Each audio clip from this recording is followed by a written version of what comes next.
आइए शुरू करते हैं। गृह विज्ञान चैप्टर संख्या 23। बुआ क्वेश्चन तुम एक रख लो, बाकी उसको दे दो। गृह विज्ञान चैप्टर संख्या 23, जिसका नाम है वस्त्रों की देखभाल। वस्त्र का मतलब होता है कपड़ा। आप लोग हल्ला नहीं करेंगे, गेट सटा दीजिए। वस्त्रों की देखभाल। अरे दो क्वेश्चन क्यों रख ली तू? वस्त्रों की देखभाल मतलब कपड़ा की देखभाल।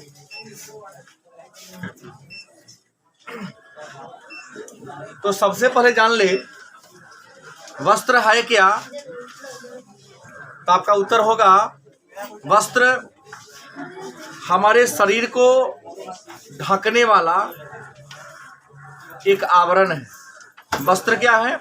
तो वस्त्र हमारे शरीर को ढकने वाला, हमारे शरीर को सुंदर बनाने वाला, हमारे शरीर को ठंडी और गर्मी से बचाने वाला एक आवरण है, मतलब एक घेरा है।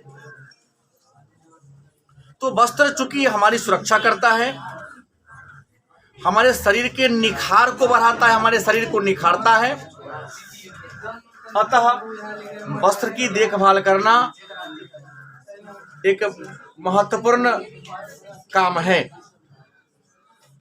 एक आता है लॉन्ड्री।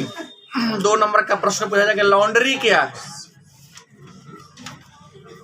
तो साधारणतः हम लोग समझते हैं कि कपड़ा को साफ करवाना लॉन्ड्री कहलाता है।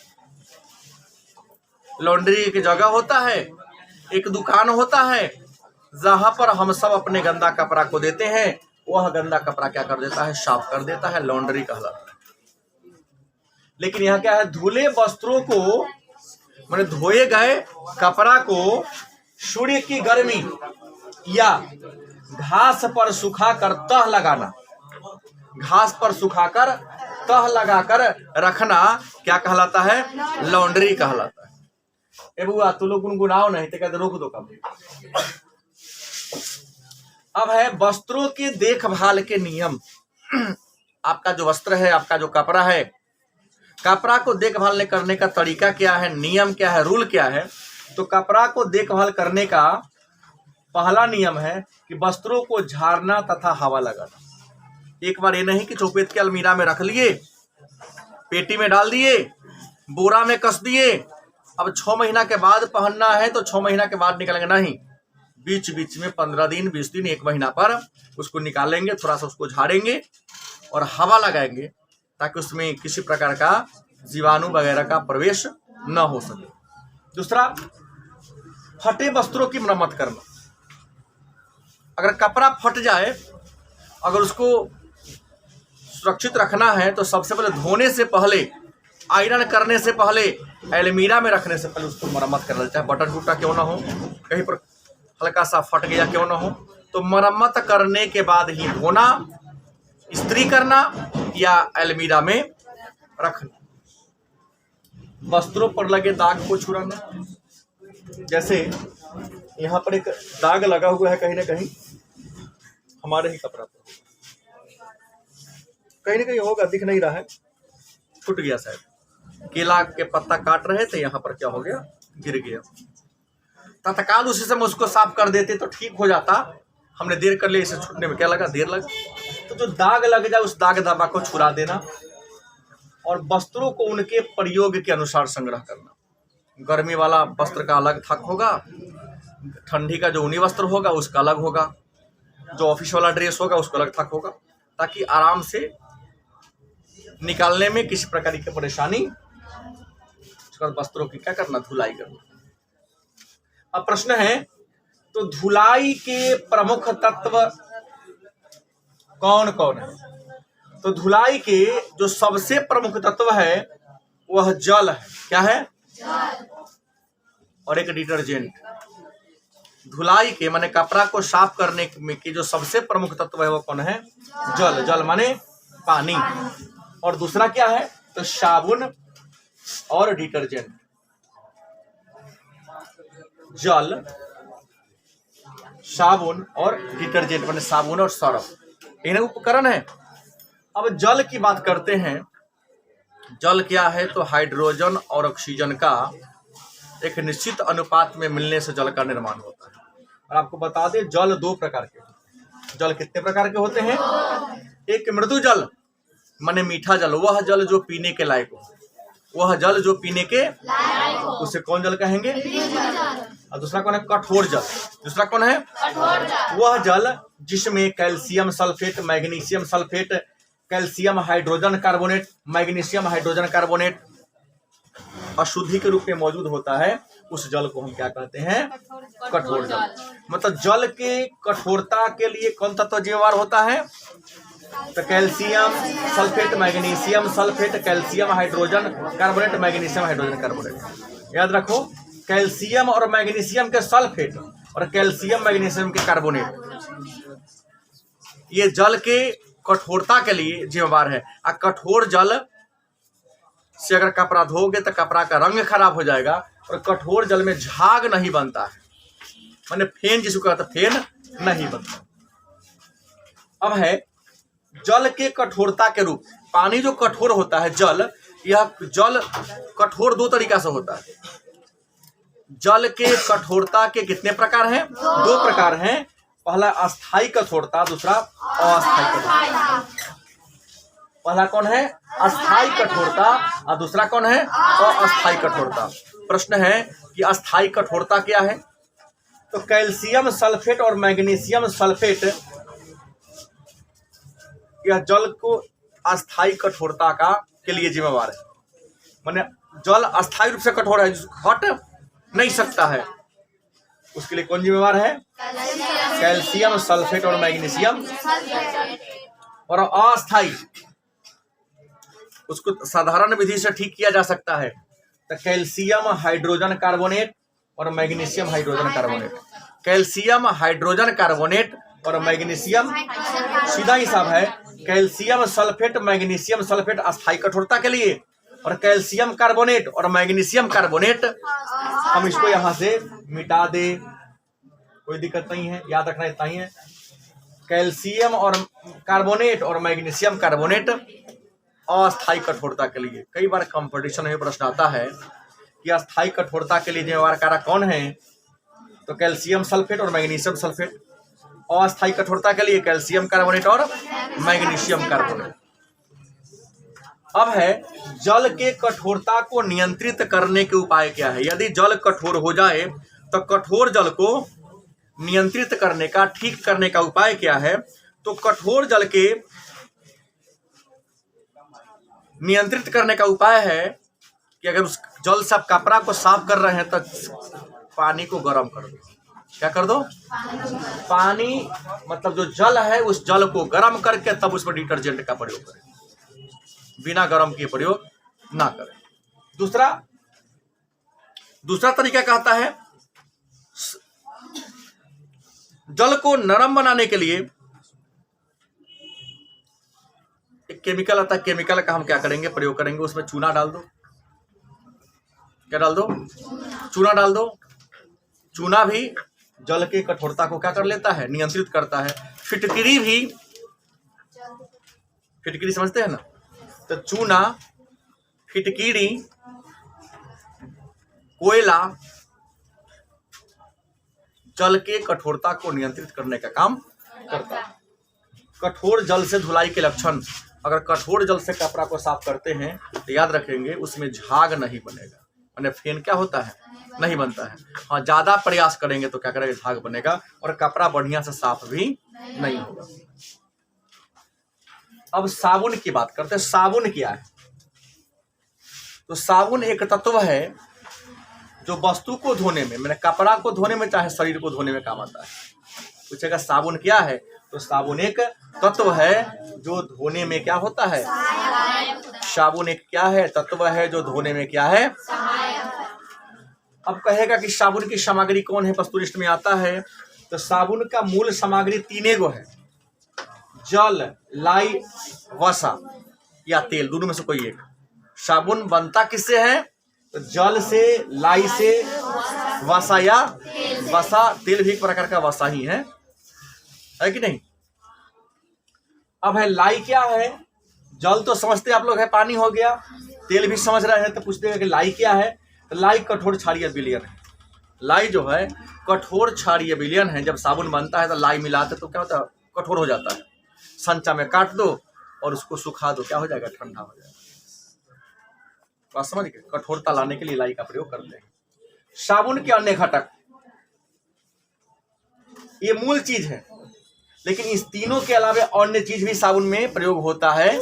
जैसे लाई, रंगने का रंग, देखते हो हरिहर रंग का साबुन हो गया, लाल रंग का, पीला रंग का, तो उसमें रंग का प्रयोग किया जाता है। सुगंध यंत्र डाल दिया जाता है ताकि लगाओगे तो बॉडी क्या होगा, खुशबू देगा। सोडियम सिलिकेट, मांड, रेसिन और नमक, नमक साफ करता है। तो ये क्या है, साबुन के घटक है। इन सबको मिलाकर साबुन बनाया। आपको बता दें, साबुन दो प्रकार का होता है। कितने प्रकार का होता है? कठोर साबुन और कोमल साबुन। साबुन कितने प्रकार के होते हैं? साबुन दो प्रकार के होते हैं। पहला कठोर साबुन, दूसरा, कहिएगा सर कठोर साबुन क्या है? तो गर्म विधि से जिस साबुन का निर्माण किया जाता है, मैंने सारे केमिकल को उचित मात्रा में मिला दिया और एक पात्र में रखकर गर्म कर लिया। गर्म होके जब सब मिल गया बढ़िया से, गर्म होकर क्या हो गया, जब मिल गया तो उसको संचा में रख दो। अपना 50 ग्राम, 100 ग्राम, 200 ग्राम, 150 ग्राम का वजन का बना दो। तो गर्म विधि से बनता है। दूसरा ठंडा विधि से, सारा केमिकल को मिला के नादी में रख के 2-4 दिन ऐसा ही छोड़ दो। वो अपने आप 24 घंटा या 48 घंटा में सब ठीक हो जाएगा, मैनेज हो जाएगा। उसको गर्म करने की जरूरत नहीं है। जब हो गया तो संचा में क्या करो, डाल दो, और सूख गया तो निकाल के उसको बेच दो। जैसे बतासा बनते देखियो, नहीं देखिए बतासा जो बनता है वो। तो कोमल जो साबुन होता है वो ठंडा विधि से बनता है और कठोर साबुन गर्म विधि से बनता है। और डिटर्जेंट क्या है? साबुन कहिएगा तो कोमल साबुन ज्यादा अच्छा हो। कोमल साबुन में से कौन-कौन साबुन आता है? देखो, जिस साबुन को हाथ से टच करो, दबे नहीं करे, वो साबुन ठीक ठाक। आज साबुन के डिब्बा खोल के देखो, अगर ऊपर उजला उजला मतलब रुगड़ी से लगे, उजला उजला तह जम जाए, हाथ से हटाओ तो हट जाए, वो साबुन पूरा बेकार है। वैसे साबुन का प्रयोग नहीं करना चाहिए। तो डिटर्जेंट क्या है? तो सफाई का तत्व है। डिटर्जेंट क्या है? सफाई का तत्व, बने कपड़ा को साफ करने का एक तत्व है। और डिटर्जेंट माने सर्फ बनता कैसे है? आपको बता दें, आप अपने घर में भी सर्फ बना सकते हैं। वॉशिंग सोडा, मार्बल पाउडर, आइडेट 10, ट्री सोडियम फास्फेट, डोनामाइट पाउडर, इन सारे को मिलाकर उचित अनुपात में, इन सारे को मिलाकर आप अपने घर में ही सर्फ मतलब डिटर्जेंट बना सकते हो। अब आता है तो अच्छे जो साबुन होगा, बढ़िया क्वालिटी के साबुन की विशेषता क्या है? देखो, रंग साफ होनी चाहिए, आर पार देख सकते हो अच्छे साबुन में। जैसे पियर्स है, अच्छे साबुन की पहली विशेषता है तो क्या, उसका रंग साफ, चितकाबर वगैरह तरह तरह के रंग नहीं होना चाहिए, तो क्या है, केमिकल है वो। दूसरा, टिकिया के ऊपर सफेदी नहीं होना चाहिए। साबुन का जो टिकिया है उस पर सफेदी, जब बॉडी में लगाए या कपड़ा में रगड़े तो अच्छी झाग बननी चाहिए। बहुत देर रगड़ने के बाद झाग बने तो बढ़िया साबुन। तो अच्छे साबुन का पहचान क्या है? साबुन तो पहला बात है कि रंग उसका साफ होना चाहिए, टिकिया के ऊपर सफेदी नहीं होनी चाहिए, अच्छी झाग। कोई आपत्ति? आगे बढ़ूं? टिकिया मैंने साबुन का जो एक पीस, उसको टिकिया ना कहेंगे हम। टिकिया मैंने प्रकार नहीं हुआ, मैंने एक साबुन को हम कहेंगे, साबुन का टिकिया दे दो, मैंने एक साबुन, एक पीस साबुन। साबुनीकरण क्या है? कई बार पूछा गया प्रश्न है, साबुनीकरण क्या है या साबुनीकरण से आप तो क्षार द्वारा चर्बी के डिकम्पोजिशन को साबुनीकरण कहते हैं।